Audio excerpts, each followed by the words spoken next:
Elle me repoussait chaque soir, alors je l'évitais chaque matin. Et maintenant, elle panique. Tout cela s'est déroulé sur environ 4 ans, mais la partie vengeance nucléaire s'est passée il y a 8 mois. Et j'en subis encore les retombées chaque semaine. Accrochez-vous, car cette histoire devient complètement folle, avec la fin la plus satisfaisante que vous ayez jamais lue. Un peu de contexte à mon sujet, j'ai 33 ans, je suis un homme, et je travaille comme mécanicien diesel ici à Denver, dans le Colorado. Je suis spécialisé dans la réparation d'équipements lourds pour des entreprises de construction et je gagne environ 78 000 $ par an. Je ne suis pas riche, mais je vis confortablement et j'ai ma vie en ordre. J'ai grandi pauvre comme Job, avec une mère célibataire qui cumulait 3 boulots différents juste pour garder les lumières allumées et de la nourriture sur la table. On vivait dans un immeuble pourri où le chauffage marchait à peine, et je portais les mêmes 5 chemises à l'école pendant des années. Je me suis juré de ne plus jamais être fauché. Alors j'ai appris un vrai métier juste après le lycée et j'ai bossé comme un forcené pendant 15 ans pour me construire une vie stable et décente. Fin 2018, je faisais de la maintenance dans une concession de voitures de luxe à Cherry Creek. Vous voyez le genre, là où ils vendent des BMW et des Audi à 100 000 $ à des enfoirés friqués qui pensent qu'ils sont supérieurs aux autres. J'y suis resté 2 semaines entières, travaillant sur leurs équipements de service, remplaçant les systèmes hydrauliques et réparant des ponts élévateurs qui coûtaient probablement plus cher que la voiture de la plupart des gens. C'est là que j'ai remarqué cette bombe atomique derrière le comptoir du service client. On parle ici d'une beauté de 9 sur 10, blonde aux yeux verts éclatants, toujours habillée comme si elle allait à un gala de charité ou à un dîner mondain, maquillage parfait, vêtements de luxe, le tout impeccable. Elle s'appelait Brittany, et elle avait plus sa place dans un magazine que derrière un bureau de concession. Moi, je suis plutôt un gars normal, pas moche, mais rien d'exceptionnel. 1,85 m, en bonne forme grâce au travail physique, mais clairement pas le genre de mec qui sort avec ce type de femme.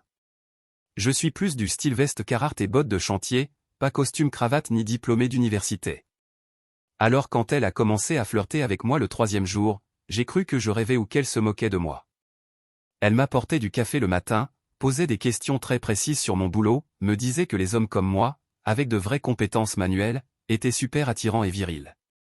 Elle lançait des remarques sur le fait qu'elle adorait me voir travailler avec mes mains, que la plupart des hommes de nos jours étaient trop mous et ne savaient rien réparer.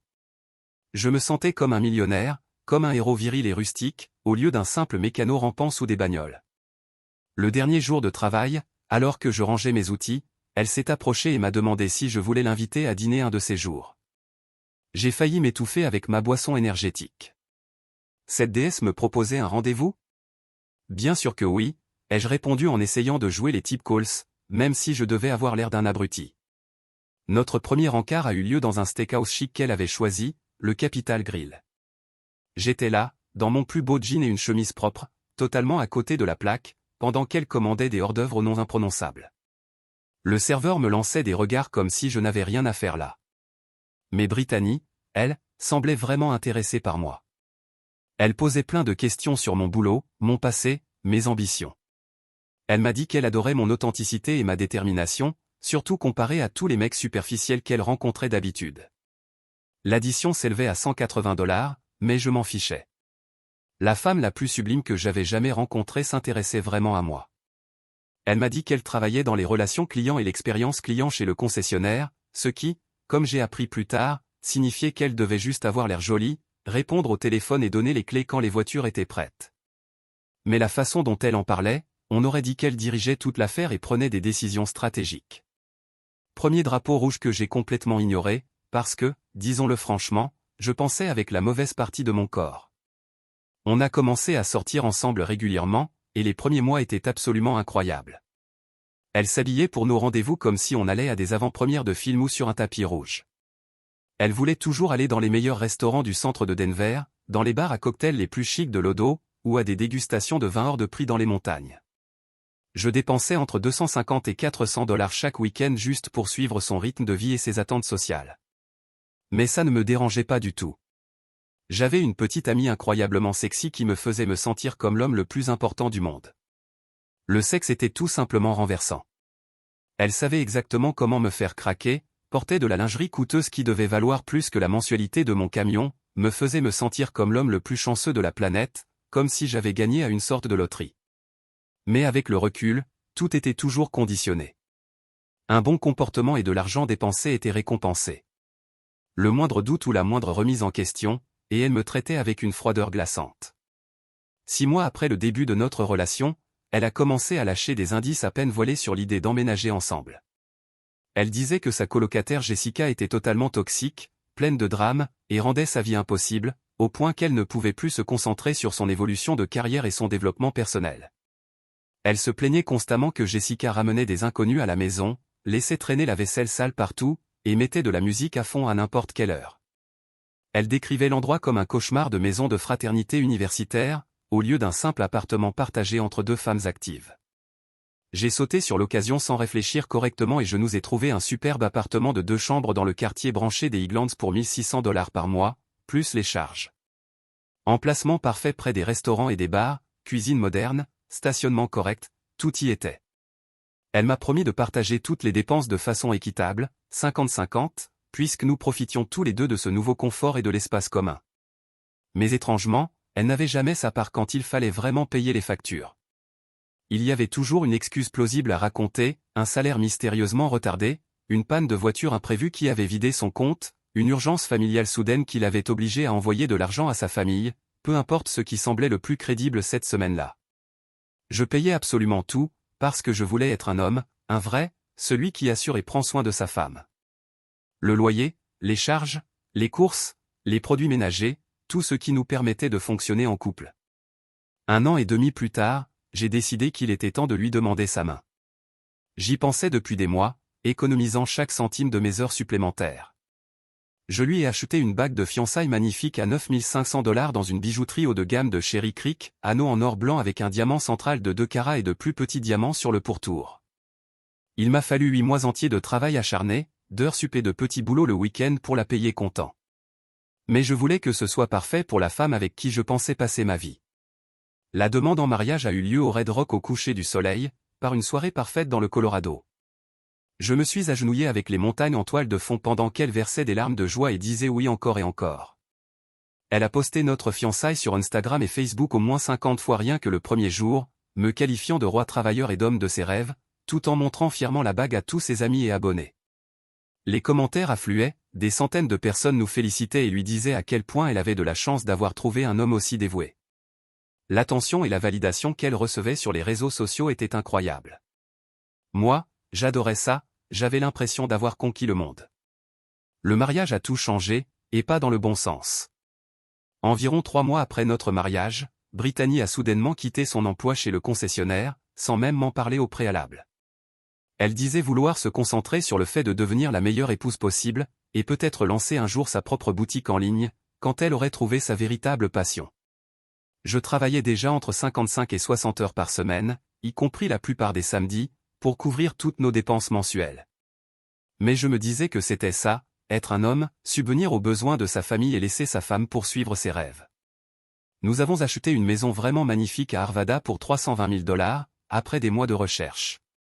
C'était un superbe pavillon de 3 chambres et 2 salles de bain dans un quartier résidentiel avec des rues bordées d'arbres, de bonnes écoles à proximité, et des familles qui prenaient soin de leurs propriétés. La maison idéale pour un jeune couple marié désireux de construire un avenir. J'étais si fier.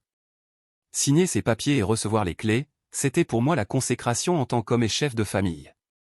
Mais ensuite, Brittany est devenue complètement folle avec la décoration et les achats de meubles.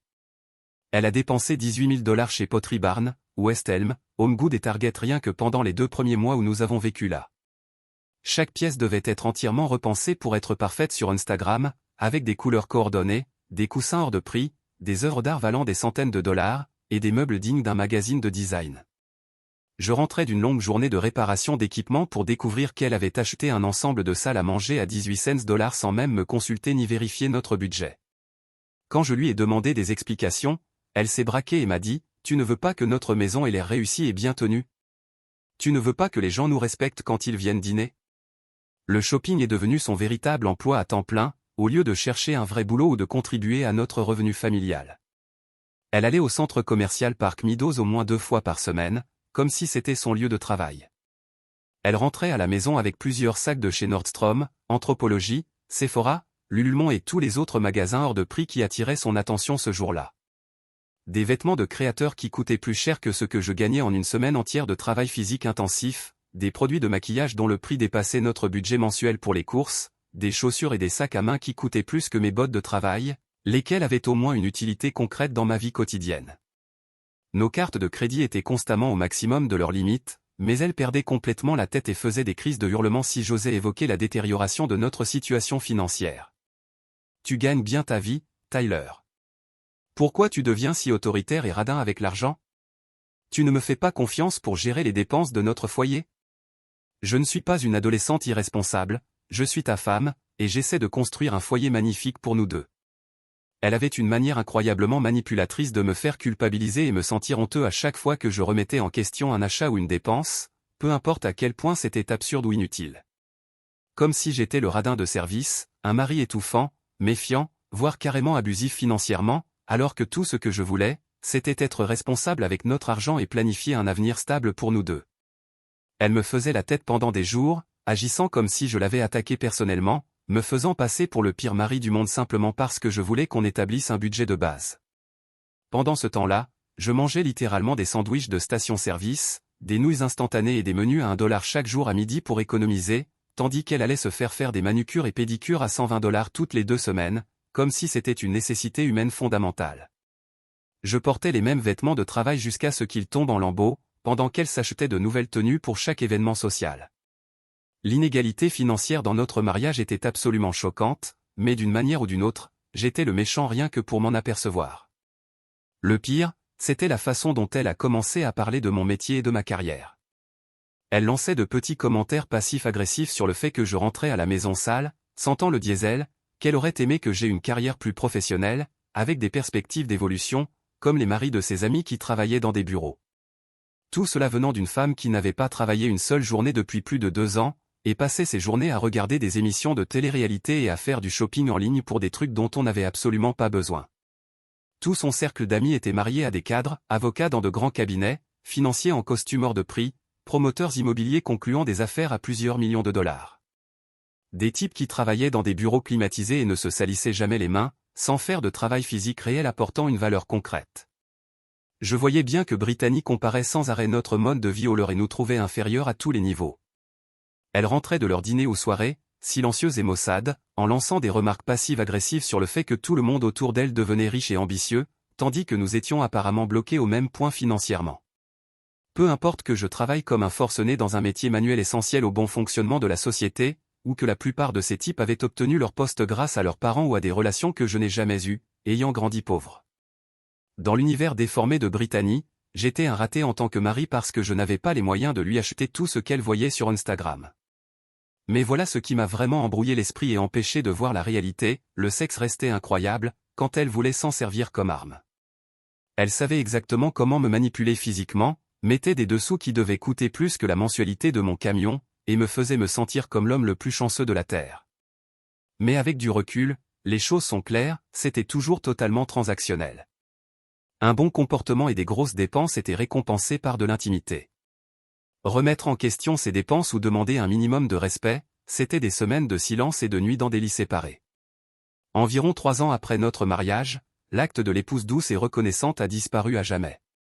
La femme aimante et pleine de gratitude que je croyais avoir épousée a été remplacée par une personne exigeante, hautaine et méprisante que je ne reconnaissais plus la plupart du temps. Les plaintes constantes sur l'argent et notre style de vie ont commencé à pleuvoir, alors qu'on vivait déjà largement au-dessus de nos moyens. Le mari de Madison vient de lui louer un nouveau SUV Lexus.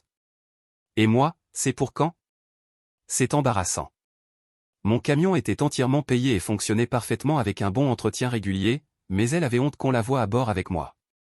Elle voulait que je lui finance un SUV de luxe à $45 000, que nous ne pouvions absolument pas nous permettre avec mon seul salaire. Puis, le mépris et l'irrespect direct ont commencé à devenir flagrants. Elle m'interrompait au milieu de mes phrases, levait les yeux au ciel quand je racontais ma journée ou une anecdote liée au travail, agissait comme si reconnaître ma présence était déjà un énorme effort de sa part. Ses amis se sont mis à me traiter exactement de la même manière, comme si j'étais un plouc en bleu de travail qui n'avait rien à faire dans leur cercle social sophistiqué et cultivé. L'intimité physique a complètement disparu, ce qui était dévastateur. Ce qui se passait autrefois 4 ou 5 fois par semaine est devenu 1 fois par mois, si j'avais beaucoup de chance et que j'avais récemment dépensé beaucoup pour elle.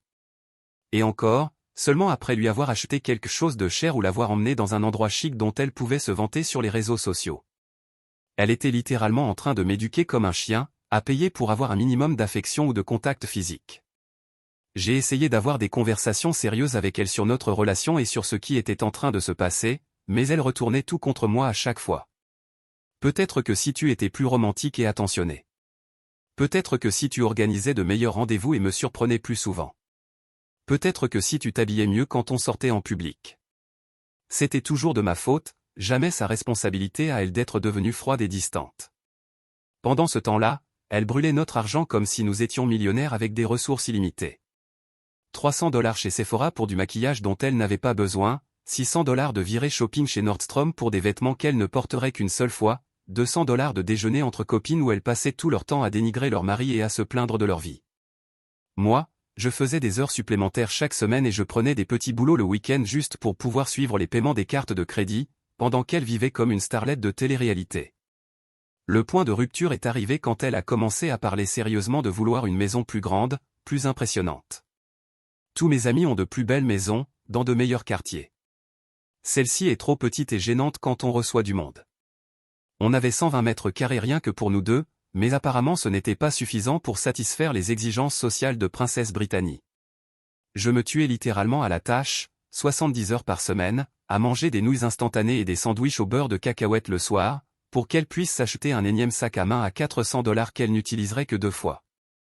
Et maintenant, elle voulait encore augmenter notre mensualité de crédit immobilier? C'est à ce moment-là que la réalité m'a frappé de plein fouet. J'avais épousé un parasite financier, qui ne me voyait que comme un chèque de paie ambulant.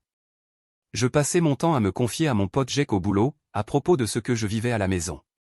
Jake est marié depuis 12 ans à une femme qui travaille à temps plein, qui participe équitablement aux dépenses du foyer et aux décisions. Il me répétait sans détour que Brittany se servait de moi comme d'un distributeur automatique, mais je ne voulais pas le croire, parce que ça aurait voulu dire admettre que j'avais commis une erreur énorme. Puis, un jour est arrivé, celui qui m'a enlevé définitivement les œillères et m'a montré la vérité sur ce que j'avais épousé.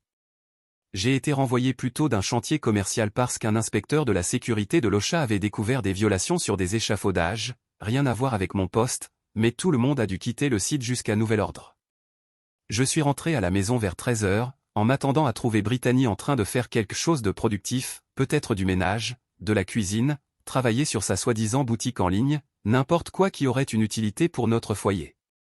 À la place, je l'ai trouvée affalée sur notre canapé hors de prix, en leggings de créateur qu'elle n'avait jamais porté pour faire du yoga, en train de regarder en boucle une émission de télé-réalité débile où des femmes riches se balançaient des verres à la figure, tout en scrollant machinalement des stories Instagram. Elle n'a même pas levé les yeux quand je suis entré, elle est restée concentrée sur son téléphone comme si j'étais invisible. Mais ce qui m'a immédiatement fait grimper la tension, c'est qu'il y avait des sacs de shopping de 4 magasins différents éparpillés autour d'elle, comme une scène de crime du consumérisme, Nordstrom, Ulta Beauty, une boutique chic inconnue et Lululemon. C'était un mardi après-midi, en plein milieu de semaine. Et la veille, nous avions eu une énorme dispute à propos de notre relevé de carte de crédit, qui avait dépassé les $5200 pour le seul mois en cours. C'est quoi tout ça, ai-je demandé en pointant les sacs, en essayant de rester calme. Oh, juste 2 ou 3 petites choses que je devais prendre, a-t-elle répondu sans même détourner les yeux de son écran. J'ai ouvert les sacs un à un, et j'ai eu la nausée. $220 pour une seule chemise chez Nordstrom. $180 de maquillage chez Ulta, qui ressemblait trait pour trait à ce qu'elle avait déjà. Une robe à $350 de la boutique, avec l'étiquette encore accrochée. $280 de vêtements de sport chez Lululemon, alors qu'elle n'avait jamais fait le moindre exercice avec. Brittany, on ne peut littéralement pas se permettre ça. On en a parlé hier soir de ce problème. Elle a enfin levé les yeux de son téléphone avec un air agacé, comme si je venais d'interrompre quelque chose de vital. Ce n'est vraiment pas si grave, Tyler. Mon Dieu, tu es tellement radin et contrôlant sur tout. Le mari de Madison ne fait pas un scandale pour chaque achat qu'elle fait. Plus de $1000 dépensés en une après-midi, ce n'est pas un simple achat. J'avais travaillé 14 heures la veille pour gagner à peine autant, après impôts et frais. Et elle m'a littéralement levé les yeux au ciel, comme si j'étais un idiot.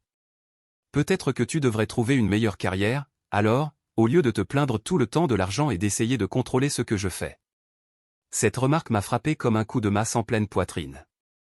Moi, je me tuais au boulot, en heures sup et week-end, pour financer son style de vie absurde, et elle osait me dire de trouver un meilleur boulot, tout en ne contribuant absolument rien à nos revenus.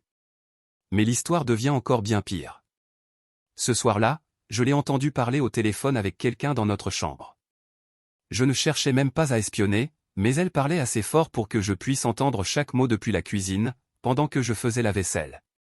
Et ce que j'ai entendu m'a glacé le sang. Je sais, non mais sérieux, il est tellement bébé et contrôlant avec l'argent en ce moment. Jean, si tu peux même pas prendre soin correctement de ta femme, pourquoi tu t'es marié à la base? Puis elle a éclaté de rire, d'un rire faux et cruel que je n'avais jamais entendu chez elle auparavant.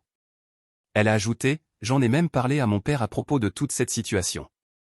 Il connaît de très bons avocats spécialisés en divorce pour ce genre de cas. J'ai littéralement senti mon sang se glacer dans mes veines.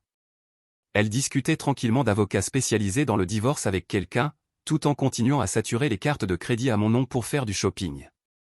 Mon cœur battait à tout rompre pendant que je continuais à écouter. La maison est à nos deux noms légalement, donc je devrais pouvoir récupérer au moins la moitié de tout dans le partage. Et en plus, une pension alimentaire conséquente, vu que je n'ai pas travaillé depuis des années, justement parce que je soutenais sa carrière et gérais notre foyer. Elle était déjà en train de planifier toute sa stratégie de fuite, tout en dilapidant jusqu'au dernier centime que je gagnais dans des conneries sans valeur, et elle parlait de mettre fin à notre mariage comme si elle organisait simplement une sortie shopping pour le week-end. Cette nuit-là, j'ai dormi dans notre chambre d'amis. Non pas parce que j'étais en colère ou que je voulais faire passer un message, mais parce que moi aussi, en secret, j'étais en train de planifier quelque chose de bien plus grand. Le lendemain matin, j'ai appelé mon travail pour me mettre en arrêt maladie, pour la première fois depuis plus de 3 ans.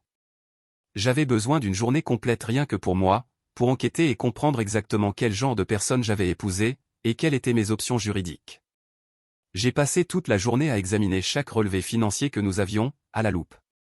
Des relevés de cartes de crédit remontant à 2 ans, des extraits de comptes bancaires, des reçus, des confirmations d'achat en ligne, tout ce que j'ai pu trouver, je l'ai examiné à la loupe. Et ce que j'ai découvert m'a littéralement rendu malade, au sens physique, et furieux au plus haut point. Rien que sur les 18 derniers mois, Brittany avait dépensé 31 000 $ en conneries absolues, des vêtements de créateur portés une fois, voire jamais, du maquillage hors de prix pour remplacer du maquillage qu'elle possédait déjà, des soins au spa et des visites chez le coiffeur, des déjeuners et dîners entre copines, des décorations pour la maison totalement inutiles, des abonnements à des box remplis de trucs qu'elle n'utilisait même pas. 31 000 $ de mon argent durement gagné. C'est littéralement la moitié de mon revenu net sur 1 an et demi. Pendant ce temps, je mangeais de la malbouffe bon marché tous les midis, et je roulais dans un vieux camion de plus de 300 000 km, juste pour qu'elle puisse vivre comme une héritière de trust fund qui n'avait jamais bossé une seule journée de sa vie de privilégiée. Mais voici la partie qui m'a mis hors de moi, j'ai trouvé des reçus et des emails de confirmation pour des dizaines d'articles qu'elle avait achetés, puis retournés pour remboursement intégral. Elle utilisait nos cartes de crédit comme un service de location gratuit, rien que pour se mettre en scène sur les réseaux sociaux. Elle achetait une robe à 500 $, la portait à un événement, postait des photos sur Instagram, puis la retournait la semaine suivante en disant qu'elle n'allait pas pareil avec des bijoux coûteux, elle se prenait en photo avec pour engranger des likes, puis les renvoyait avec pour seule justification un changement d'avis. Elle commettait carrément de la fraude à la carte de crédit pour simuler un style de vie luxueux en ligne. J'ai aussi découvert qu'elle avait menti de A à Z sur la situation financière de Madison et de son mari. En fouillant un peu sur LinkedIn, j'ai appris que le mari en question était plombier, et qu'il gagnait à peu près le même salaire que moi. Madison, elle, travaillait à temps plein comme hygiéniste dentaire et participait équitablement aux charges du couple. Ils n'étaient pas riches du tout. C'étaient juste 2 personnes responsables qui géraient leur budget ensemble. Brittany avait inventé de toutes pièces un style de vie luxueux pour justifier ses propres dépenses absurdes. Ensuite, j'ai décidé de faire quelques recherches sur l'historique amoureux de Brittany avant moi.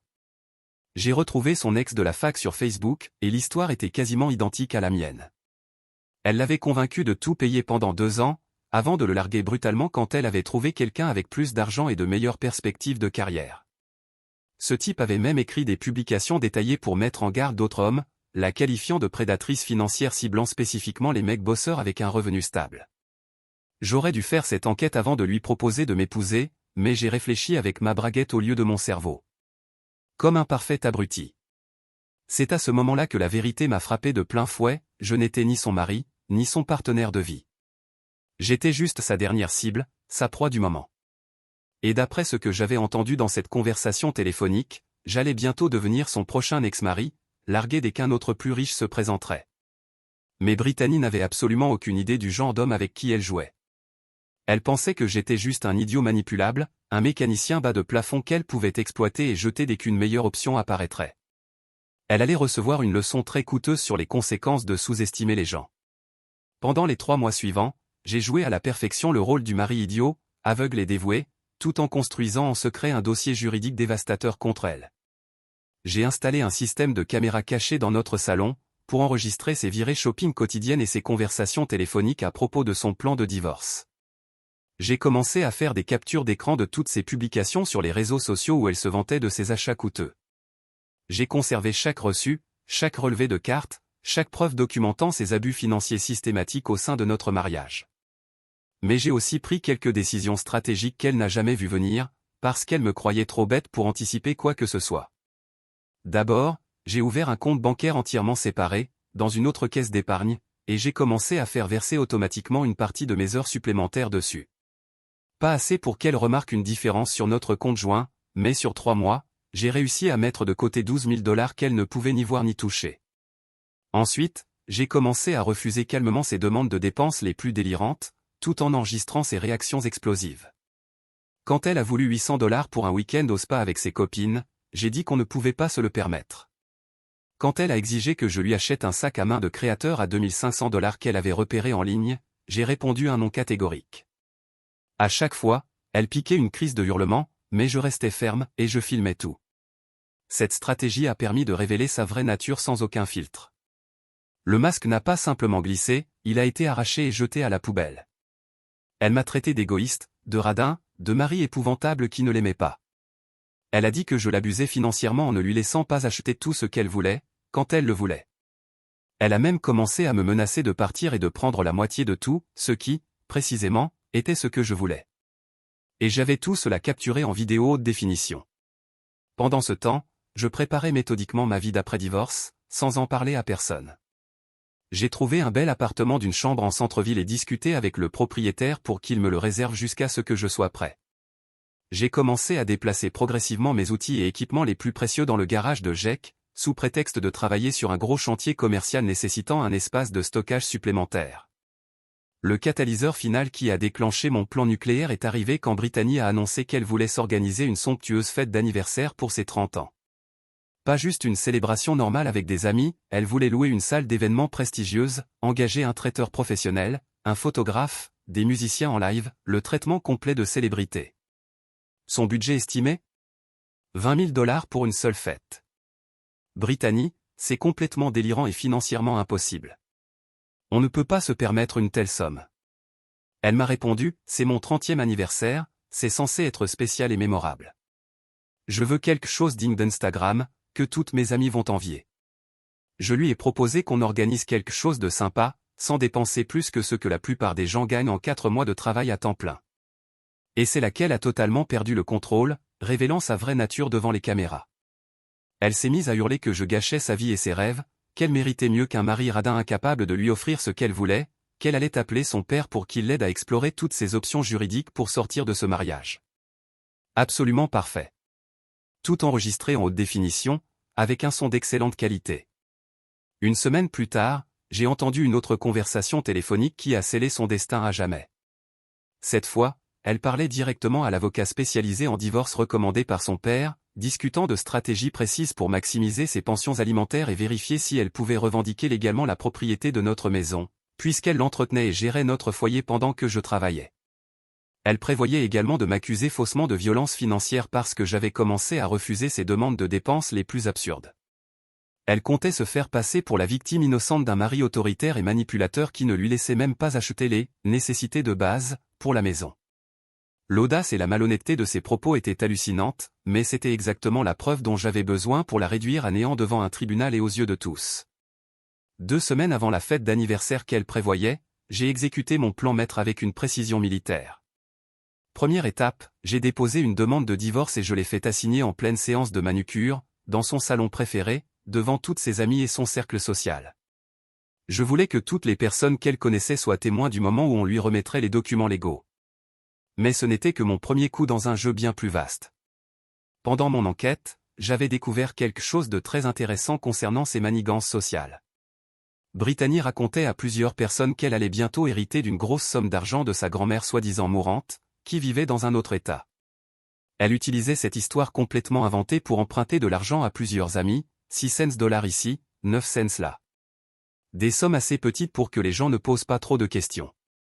Le seul problème, c'est que sa grand-mère était parfaitement en bonne santé et vivait paisiblement en Arizona, sans intention de mourir de sitôt. J'ai contacté chacun de ses amis individuellement, en leur fournissant des preuves concrètes que Brittany leur avait menti au sujet de cet héritage, et qu'elle avait utilisé leur argent pour faire du shopping et s'offrir des articles de luxe, pendant que son mari crevait à la tâche pour payer les factures. Le groupe d'amis a littéralement explosé en apprenant l'étendue de ses mensonges et de ses manipulations. Il s'est avéré qu'elle devait environ 7 500 dollars à divers proches, tous basés sur des mensonges à propos d'urgence familiale ou d'héritage fictif. Et voici où ma vengeance devient véritablement magnifique. Vous vous souvenez de la fête d'anniversaire à 20 000 dollars qu'elle exigeait? Eh bien, j'avais secrètement contacté la salle de réception, le traiteur, le photographe et les musiciens qu'elle prévoyait d'engager. Je leur ai expliqué qu'un sérieux litige de paiement était en cours, et qu'ils risquaient de ne pas être payés. En conséquence, ils ont tous exigé un paiement intégral à l'avance, avant de fournir le moindre service. Brittany, pensant qu'elle allait divorcer et empocher la moitié de mes biens dans le règlement, a alors décidé de saturer nos dernières cartes de crédit pour régler cette fête extravagante à l'avance. 22 000 dollars au total, en incluant la salle, la nourriture, la décoration, sa robe sur mesure, le photographe professionnel, la musique live, tout ce qu'elle pensait qui la ferait paraître riche et enviée aux yeux des autres. La fête était prévue pour un samedi. Je lui ai fait remettre les papiers du divorce le lundi précédant la fête. Et dès le samedi matin, tout son cercle social savait que nous étions en instance de divorce. Elle devait de l'argent à la moitié de ses amis à cause de mensonges, et elle n'avait aucun moyen de financer la fête qu'elle s'était engagée à organiser. Elle a tenté désespérément d'annuler tout, mais c'était trop tard. Elle a perdu tous les acomptes déjà versés, a dû s'acquitter de frais d'annulation élevés, et au final elle a perdu environ 15 000 dollars pour une fête qui n'a jamais eu lieu, tout en apparaissant comme une menteuse et une arnaqueuse aux yeux de tout son entourage. Mais attendez, ce n'est pas fini. Pendant la procédure de divorce, j'ai présenté au juge toutes les preuves que j'avais méticuleusement collectées, ses dépenses exagérées, ses mensonges sur l'héritage familial, sa fraude par carte de crédit avec des articles achetés puis retournés, et les enregistrements audio où elle planifiait de me faussement accuser de violence financière. J'avais également des enregistrements clairs où elle avouait qu'elle n'avait jamais eu l'intention d'être une véritable épouse ou partenaire, qu'elle voulait juste quelqu'un avec un revenu stable pour financer son style de vie Instagram et son statut social. Le juge n'a absolument pas apprécié. Elle n'a reçu aucune pension alimentaire et a été déclarée légalement responsable de 38 000 dollars de dette de carte de crédit, car j'ai pu prouver que les dépenses étaient excessives, non autorisées et faites à mon insu.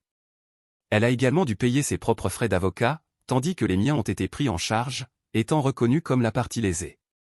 Mais voici ma dernière frappe nucléaire, celle qui l'a complètement détruite. J'ai rédigé une publication détaillée sur les réseaux sociaux, expliquant toute la situation, avec capture d'écran, reçu, documents à l'appui. Ce n'était pas par vengeance ou par mesquinerie, mais parce que j'avais découvert qu'elle était déjà active sur plusieurs applications de rencontres, se décrivant comme « récemment séparée » et à la recherche de quelqu'un qui saurait l'apprécier et la traiter comme une reine. Elle cherchait activement sa prochaine victime, avant même que notre divorce ne soit finalisé. Ma publication comprenait les relevés bancaires, les tickets de caisse, les photos des articles retournés, tout ce qui prouvait un schéma clair de manipulation financière et de fraude. Elle est devenue virale dans notre communauté locale et a été partagée des milliers de fois sur les réseaux sociaux. Brittany est devenue le parfait exemple de l'épouse vénale qui cible les hommes travailleurs. Ses profils de rencontres ont été inondés de commentaires d'avertissement d'hommes qui l'avaient reconnue à partir de mon message. 8 mois plus tard, elle vit dans la chambre exiguë du sous-sol de chez ses parents, travaille chez Target pour 12 dollars de l'heure à scanner des codes barres et à gérer des clients furieux, tout en essayant encore de payer le minimum mensuel de la montagne de dettes accumulées par son addiction au shopping qui a détruit notre mariage. Son score de crédit est complètement ruiné, et il lui faudra des années pour s'en remettre. Sa réputation dans la région de Denver est irrémédiablement salie auprès de tous ceux qui connaissent notre histoire. Et elle travaille maintenant dans le service client de la grande distribution pour la première fois depuis plus de 5 ans, après avoir toujours cru qu'elle était trop bien pour les emplois ordinaires. La belle ironie, c'est qu'elle vit désormais exactement ce qu'elle m'a fait subir, longues heures de travail, faible salaire, difficulté à joindre les deux bouts. Sauf que, contrairement à moi, elle n'a ni les compétences, ni l'éthique, ni le caractère pour rebâtir quelque chose à partir de rien. Elle apprend à la dure que le style de vie Instagram nécessite un revenu réel, pas simplement des cartes de crédit et des mensonges.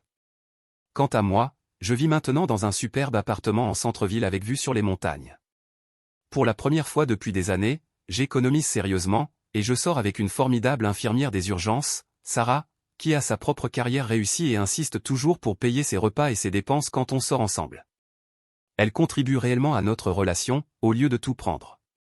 Nous partageons tout à parts égales, comme de véritables partenaires, et elle respecte mon travail au lieu d'en avoir honte. La différence est tout simplement spectaculaire.